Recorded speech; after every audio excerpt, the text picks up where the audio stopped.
નારદજીએ એક વખત લક્ષ્મીજીને કીધું કે મને એક વાતનું બહુ દુઃખ છે. શેનું? તો કહે છે કે હનુમાનજીએ સેવા કરી નારાયણની રામ અવતારમાં, તો એના મંદિર બધે બની ગયા. હું તો યુગો યુગોથી નારાયણનું નામ મેં મૂક્યું નથી, મારું કેમ મંદિર નથી? ક્યાંય નારદજીનું મંદિર નહીં જોયું હોય તમે? મારું કેમ મંદિર નથી? ત્યારે લક્ષ્મીજી હસીને જવાબ આપ્યો છે કે એનું મંદિર બન્યું ને એનું એક જ કારણ છે, ને ગામો ગામ મંદિર બન્યા એનું એક જ કારણ છે કે એને જ્યારે છાતી ચીરીને તો રામ લક્ષ્મણ જાનકી નીકળ્યા. મારા વાલા, આપણે છાતી ચીરી તો આપણે કરેલા કપટ નીકળતા હોય એટલે આપણા મંદિર ન હોય, આપણા કપટ બહાર નીકળતા હોય એટલે નથી મંદિર. જેવો હોય એવો ભગવાન સ્વીકાર કરે છે, કોઈ બદલીની જરૂર નથી. એક વેપારી હોય છે, બહુ મોટી વાત. વેપારી વેપાર કરતો હતો, ફળની રેકડી ચાલીને વેપાર કરતો હતો. એવામાં એક નાનું થેલાવાળો એ વેપારી એ ફળ વેચે, પણ બિચારો બહુ સીધો. જે નાની રેકડી વાળો હતો ને બહુ સીધો, બહુ ભગત.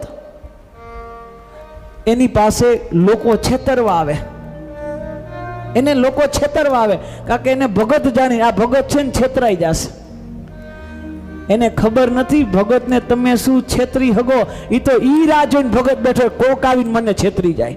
ઈ તો ઈ આપણે શું ઈ જ રાહ જોઈને બેઠો, કોક મને છેતરી જાય. તો વેપારી, હોશિયાર વેપારી એ વેપાર કરે, અને ઓલો હોય એ બિચારો છેતરાતો હોય.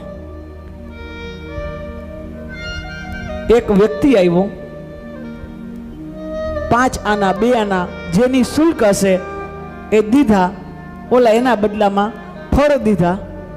અને એ 2 આ જે શુલ્ક હોય ને એ જે પૈસા છે, રૂપિયા છે, એને જોયા,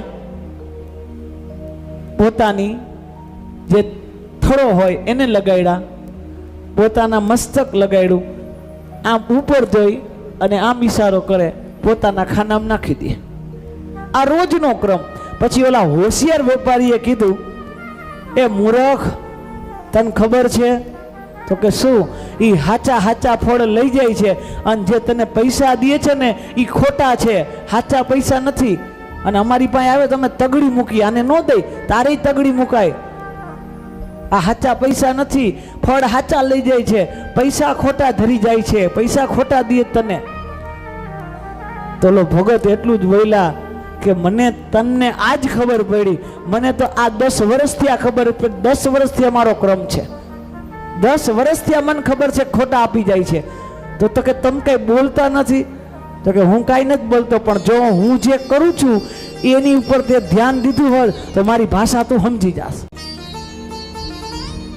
તને ખબર છે હું શું કરું છું? તો કે શું? જ્યારે ખોટા રૂપિયા આવે ને ત્યારે મને ખબર જ હોય કે આ વ્યક્તિએ મને છેતરીને ખોટા આપ્યા છે, ત્યારે હું શું કરું?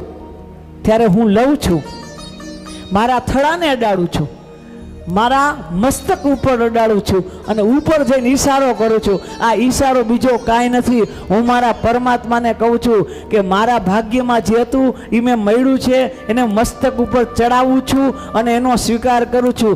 લોકો આ ખોટા ખોટા દઈ જાય છે એનો સ્વીકાર કરું છું. હે આ ઠાકર, આ બધી તું વાત યાદ રાખજે. જેથી આ ખોટી નોટ અહીંયા આવે ને તોય તું ત્યારે સ્વીકાર કરજે. મારા વાલા, હું અહીંયા સ્વીકાર કરું, તું આ ખોટી નોટનો વાં સ્વીકાર કરજે. ભગવાનને કે તું મારો સ્વીકાર કરજે. હા, ખોટા રૂપિયા ઓછા હોય, ખોટી નોટું જાજી હોય. રૂપિયાના સિક્કા ખોટા ઓછા હોય, પણ મોટી મોટી નોટું હોય ની ખોટી બહુ હોય. મોટી નોટું, ખોટી નોટું, મોટી એટલી ખોટી. જેટલી મોટી નોટ એટલી ખોટી નોટની સંભાવના.